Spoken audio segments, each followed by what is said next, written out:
Siz hech o'ylab ko'rganmisiz, tabiat odamga qarshi chiqsa nima bo'ladi?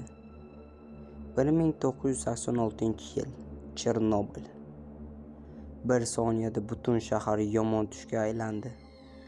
Radioaktiv yomg'ir yerni, suvni, havoni yoqdi. Hayvonlar o'zgardi. Ikki boshli buqalar, ko'zi yonib turgan itlar, teri o'rnida metall singari tuyuladigan terilar. Bu haqiqatmi yoki inson yaratgan fojianing oqibatimi?